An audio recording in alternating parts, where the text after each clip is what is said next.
Destination Unknown. Written by Admiral Biscuit. Read by no one and nobody.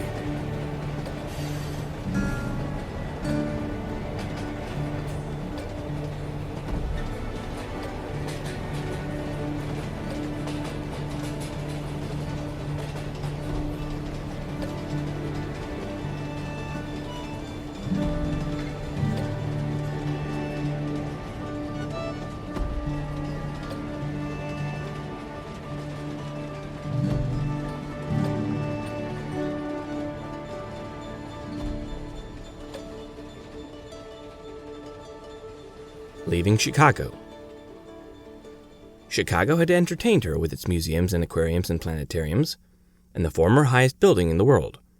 She'd played on the Solidarity Park sidewalk and the Navy Pier and the Kedzie Home and platform. She'd flown over a baseball park, ridden the L, seen a musical, and window shopped at every manner of store. 3 days after arriving in Chicago, she decided that it was time to move on again, hid under a rail overpass, and hopped a Union Pacific freight out of Cicero Yard bound for points west. It felt like the city went on forever. Sweetsong thought she'd appreciated the scope of it from the air, but she hadn't. Her train hadn't had any open gondolas, but it had a grainer with a pony-sized hole in the supports for the slope sheet, and she'd tucked herself into the space. The rail car had been riding high on its springs, which meant it was empty, or would be going to the Midwest to refill with grain. Eventually. Once it got past the city that never ended.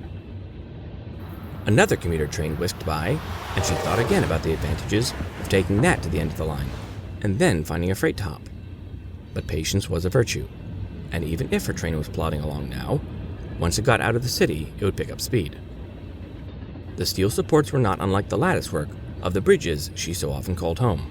Sweetsong set a hoof on the end platform of the car, then decided against it and settled back into her temporary nest, wondering just how far the city would go before it finally ended.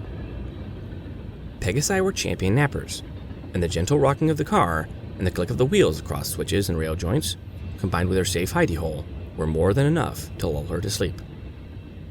Every now and then, the train's motion would change as it slowed for a signal or waited for another train, and she'd prick her head up and look out the hole to get a sense of where she was. At first, it was more city, and then it was fields and trees and scrub brush.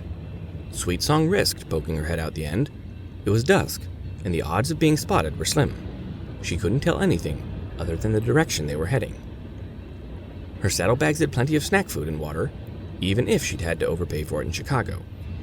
It was always a delicate balance to decide how much she needed to carry with her and how much she could forage on the way, how much she could count on the generosity of strangers, and how much she should save for the next town, wherever the next town was.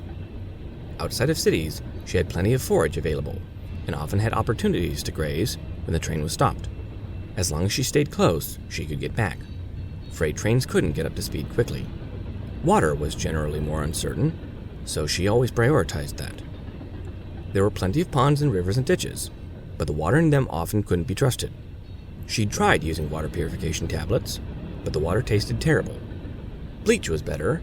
Bleach gave it a nice salty kick that she liked. But the instructions on the bottle didn't tell her how much she needed to use to make sure the water was safe to drink. And it was less convenient to carry than her little bottle of purification pills.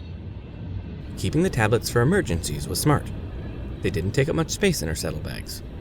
But she'd grown accustomed to the advantages of bottled water or various free supplies in town.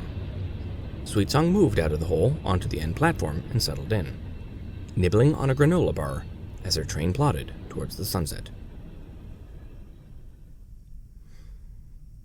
A block of empty grain cars wasn't a priority. She got set out 3 yards further down the line, then had to decide if she wanted to wait in the car until it got picked up again, or change trains. Unfortunately, her yard backed on a container terminal with lots of lights and lots of cameras, and on the other side was nothing but open fields. She could fly out of the car and maybe be seen, but she'd get away from the lights and cameras before anybody could muster a pursuit. Boarding another train, though, that was chancy. If she spotted the right car, and it was close, and if the bulls weren't paying attention to the cameras, or if she kept low, she'd make it. Sweetsong had a decent idea of how railroads operated, and decided that her train had been set out in this yard because something broke, and they'd want to get it out of the way as quickly as they could. She reasoned that the only trains typically stopping or slowing would be intermodal trains, and riding those was a last resort, just above coal trains. She had enough food and water in her saddlebags to last at least another day, and if the train hadn't moved by then, she'd reconsider. Her cars were on the outside yard track, so all the other container cars did give her pretty decent cover. Dawn brought changing winds from the west, and she poked her head out of the hole and then climbed on the end sill, peering between the braces to look at the weather. The yard was angled, and she could see towering thunderclouds to the west, along with the occasional flashes of lightning. If I do decide to bail out, they'll never see me during a thunderstorm. Although she'd be soaked through by the time she made it back to the last town they'd passed. The steel nest in the car insulated her, let the weather sneak up on her. It felt like it was getting close, and then a gust rocked the rail car and the floodgates opened. Some droplets even splashed into her nest. Outside, the yard lights all came on, fooled into believing it was nightfall. She didn't hear the locomotive back into her train, but she felt the jolt. She almost didn't hear the hissing of air through the brake pipe. If she hadn't been tented under her army blanket, her head almost against the brake reservoir, she might not have. They're charging the train pipe, and we'll be on our way soon. They wouldn't have aired it up if they were breaking up her train. Some yards had hoses stuck between the rails that they could attach to cuts of cars before the locomotives attached, saving time. She couldn't hear the locomotives as they throttled up, and she didn't hear the slack being taken out until it was a few cars in front of her. Then the familiar banging of a train going into motion. Sweetsong only just had time to brace as the car jerked, slamming her against the steel, and then she was moving again. The train jolted across the switches in the throat of the yard, then started picking up speed, leaving the stacks of containers behind. Once the last of the lights faded behind her, she climbed back out onto the end platform, near the center of the car, where most of the rain would miss her, and watched the landscape unroll. A few small towns whizzed by, then an airport. The rain hid the runway lights, but she could see the sweep of the searchlights on the tower, and knew what it meant.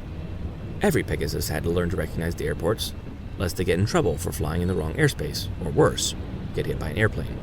The tracks curved as they came into another small town, the first sizable town since the intermodal yard. A few miles further along, she crossed a river, passed a few fields, and then ran on a causeway along the shore of the same river. The line started curving through the fields, and as the rain began tapering off, thundered across a series of bridges and islands over a wide river. Shortly after crossing, she got shunted off into a yard again, this time being deposited next to a weird gold dome that looked like it wanted to be a fake sunrise. Sweetsong studied the facility. It was some kind of storage dome, fed by giant pipes. Possibly some kind of grain. There were lots of grain cars around. It was possible that this was her grainer's final destination. Leaving the train now was risky, but a cluster of bushes and stubby trees she could see off to the west would provide some cover. She hopped out of the latticework and looked up and down the tracks, not spotting anybody. Most people working in railroad yards wore bright yellow vests so they could be seen, which worked in her advantage. Neither of the main tracks had a train immediately coming, and it only took a few seconds to fly into the concealment of the underbrush. She'd crossed the Mississippi, she learned. The staff at Vitali's Pizza, just a short flight from where she'd left the grainer, were friendly and told her all about Clinton, Iowa. She learned that the Gold Dome was part of the ADM edible oils manufacturing plant.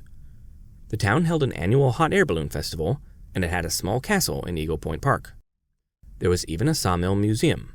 Her spicy pizza was delicious, although she'd gotten more than she should have. Her waitress packed it up in a to-go box, which was nice, even though pizza didn't travel well in her saddlebags. Down the street and not too far from the train tracks, she found a quality inn, which looked okay, and after some discussion, decided to allow a pony to stay, which was better luck than she'd had at the country inn. The bathtub was almost as good as a proper spa, and she soaked all the road dust off herself, used up all the towels, and still didn't get completely dry. Ate one more piece of pizza, then fell asleep on top of the bed.